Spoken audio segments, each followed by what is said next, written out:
Ya, saya sangat sependapat sekali ya dengan Budi Ari pada saat lalu bahkan menyebut Gusti Mboten Sari. Memang Tuhan itu tidak pernah tidur dan akhirnya apa? Saat ini satu persatu mulai terungkap. Ya seperti halnya PDIP bahkan saat ini menjadi partai populer. Dan bahkan Pak Jokowi saat ini, sedang disibukkan dengan apa? Terkait ijazah yang dituduh palsu dan lain sebagainya. Dan Budi Ari saat lalu juga disebut-sebut dalam dakwaan persidangan menerima aliran dana 50% terkait pengamanan situs judi online. Dan bahkan kejaksaan pada saat lalu juga menyebut itu adalah fakta di fakta persidangan dan lain sebagainya. Ya memang Gusti Mboten Sare dan kebenaran itu pasti akan menemukan jalannya sendiri. Walaupun PDIP pada saat lalu dihajar habis-habisan, tetapi yang cukup mengejutkan menjadi partai yang paling populer. Bahkan juga mengungguli Partai Golkar dan bahkan juga Partai Gerindra. Ini sangat keren sekali, ya menurut saya. Dan PSI pun, ini yang cukup mengejutkan, PSI. Konon digadang-gadang oleh Pak Jokowi itu sebagai partainya Pak Jokowi. Tetapi semakin kesini, bahkan juga tidak masuk dalam 5 besar partai-partai besar di Indonesia. Dan bahkan juga yang cukup mengejutkan dari Demokrat bahkan juga tidak tampak. Nasdem bahkan juga tidak tampak. Ini kan sangat mengejutkan sekali. Tetapi PDIP sangat berbeda. PDIP memang bukan partai kaleng-kaleng. Terbuktilah kader-kadernya itu sangat solid sekali ya PDIP ya.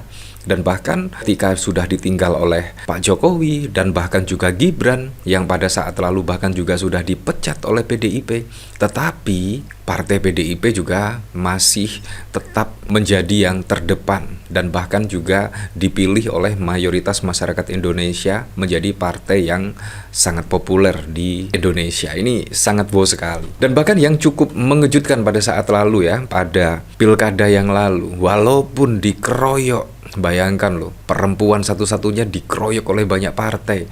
Tetapi yang cukup unik, PDIP itu memenangkan 14 gubernur dan 239 kabupaten kota dari 545 pilkada di seluruh Indonesia.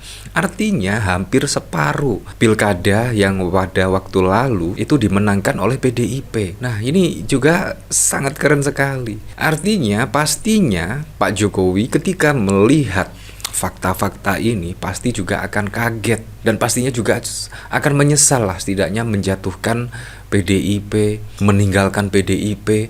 Apalagi ketika Pak Jokowi dipecat, itu pasti akan sangat menyakitkan sekali ya ketika dipecat PDIP, tetapi PDIP juga tetap yang menjadi partai populer di Indonesia. Ini sangat wow sekali. Bahkan Anda masih ingat ya, pada saat lalu itu ada gambar banteng ketaton. Konon katanya banteng ketaton banyak panah-panah, dipanah dan lain sebagainya. Tapi banteng, saat ini menunjukkan ya, walaupun diajar habis-habisan, itu banteng juga tetap bisa berdiri tegak dan bahkan juga bisa memenangi pileg pada saat lalu dan bahkan saat ini menjadi partai populer. Bagaimana partai Super TBK dari Pak Jokowi ya, kira-kira akan menyaingi PDIP? Sangat sulit sekali kalau menurut saya ya. Dikeroyok banyak partai plus mantan presiden plus parcok plus kades plus bansos. PDIP masih menang di 14 provinsi dan 239 kabupaten kota. Hebat banget nih guys ya. Memang sangat di luar dugaan ya. Dan kemungkinan Pak Jokowi pastinya melihat fakta ini, pasti akan sangat kecewa lah. Apa yang dilakukan sudah bermanuver, sudah mengangkangi konstitusi, tetapi juga masih PDIP yang terdepan. Saya lahir sudah mengalir darah PDIP yang akhirnya jadi PDIP. Sampai mati pun saya tetap PDIP. Terserah mau diomongin apa Bu Mega, buat saya tanpa dia reformasi tidak akan pernah terjadi di Republik ini. Sehat terus Bu, PDIP akan selalu jaya. Menurut saya sebagai seorang tokoh-tokoh politik ya, seharusnya mengukir sejarah yang bagus, bukan sejarah kelam. Tetapi Ibu Megawati, wah, pada saat lalu hanya satu-satunya loh kemungkinan Ibu Megawati yang perempuan yang berani bersuara lantang melawan era Orde Baru pada saat lalu. Dan akhirnya Anda tahu sendiri, saat ini kita bisa menikmati fasilitas-fasilitas yang ada. Bayangkan kalau pada saat lalu Ibu Megawati tidak berani, pastinya kita juga masih tetap ya, kemungkinan semua akan dibatas-batasi semua, dan kita kemungkinan tidak bisa menikmati fasilitas-fasilitas seperti ini, seperti internet dan lain sebagainya. Dulu itu sangat sulit sekali untuk melihat informasi-informasi di dunia, sangat susah sekali, sangat tidak gampang diakses karena memang semua itu dikebiri lah intinya. Ini dikomentari oleh White. Wow, nyaris 50% Cakada dukungan PDIP, padahal upaya mengesepkan partai ini sudah digemakan loh. Ternyata masyarakat semakin simpati dengan partai ini. Ini memang tidak masuk akal, tetapi memang ini yang terjadi. Semoga data ini bisa mencerahkan partai yang tidak surut karena ditekan, tidak padam karena digodam. Perjalanan sejarah membuktikan PDIP satu-satunya partai oposisi yang tidak surut didera berbagai peristiwa politik. Sorry mas bro, gini mikirnya menang di 14 provinsi, nggak bisa jegal Fufafa di 2029.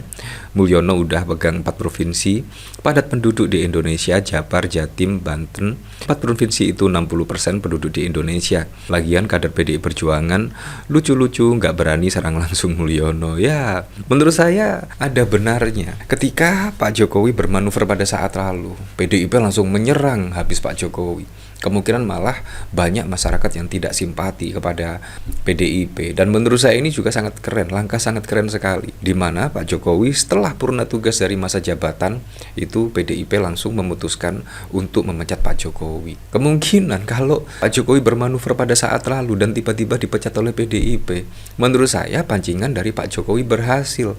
Tetapi PDIP itu tidak seperti itu, dan bahkan juga tetap berkomitmen akan mengawal setidaknya di pemerintahan Pak Jokowi itu hingga selesai, yaitu pada tanggal 20 Oktober 2024. Dan menurut saya itu sudah direalisasikan janji-janji untuk mengawal Pak Jokowi sampai purna tugas. Menurut saya kalau Ibu Mega terpancing dengan manuver Pak Jokowi, wah, kemungkinan juga masyarakat belum siap ya pada saat lalu ya dengan manuver-manuver Pak Jokowi. Dan di sini kalau kita lihat juga, wah, pendukung Pak Jokowi atau loyalitas Pak Jokowi juga sudah mulai terseret. Nah, ini juga membuktikan apa? Gusti mboten sari, betul apa yang dikatakan Budi Ari, dan kebenaran itu akan menemukan jalannya sendiri. Kejagung penyebutan Budi Ari dalam dakwaan berdasarkan fakta. Nah, ini ya kita tunggu sajalah besok ya.